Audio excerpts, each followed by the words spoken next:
शहरातील तक्का परिसरात शनिवारी सकाळी एक मन हिळावून टाकणारी घटना उघडकीस आली आहे। फुटपाथवर एका बास्केटमध्ये ठेवलेले नवजात अर्भक आढळून आले असून त्यासोबत सापडलेल्या एका इंग्रजीतील भावनिक चिठ्ठीने संपूर्ण शहरात खळबळ उडून दिली आहे। आपल्या बाळाला सांभाळण्यास असमर्थ असल्याचे या चिठ्ठीतून पालकांनी म्हटले आहे। शनिवारी सकाळी तक्का परिसरातील नागरिकांना एका बास्केटमधून बाळाच्या रडण्याचा आवाज आला।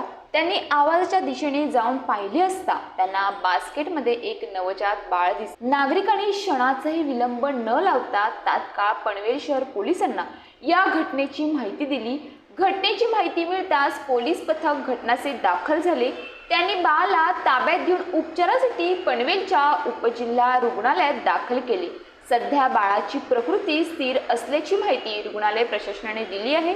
बास्केटमध्ये बाळासोबत एका इंग्रजीत लिहिलेली चिठ्ठी सापडली, ज्यामुळे या घटनेला एक भावनिक वळण मिळाले आहे।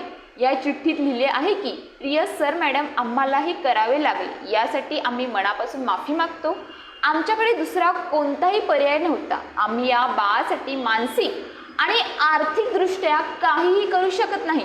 कृपया या प्रकरणात कुणालाही गुंतवू नका किंवा प्रकरण वाढवू नका।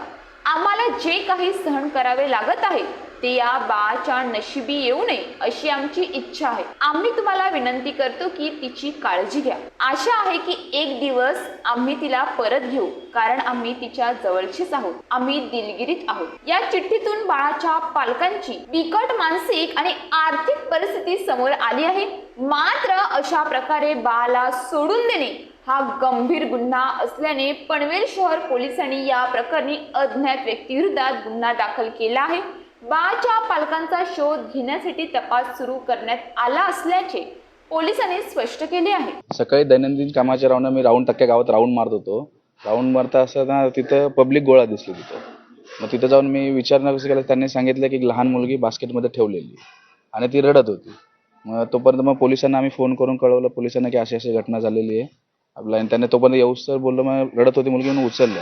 तर तिथं डिलिव्हरीचा सिद्धी क्लिनिक म्हणून हॉस्पिटल आहे, आम्ही तिथे घेऊन गेलो मुलीला। तिथं नर्सने त्यांनी चेकअप केलं वगैरे व्यवस्थित। त्यांनी सांगितलं की बाळ व्यवस्थित आहे, ठणठणीत आहे। तिथं आम्ही तिला दूध वगैरे पाजलं। तोपर्यंत पोलीस आले।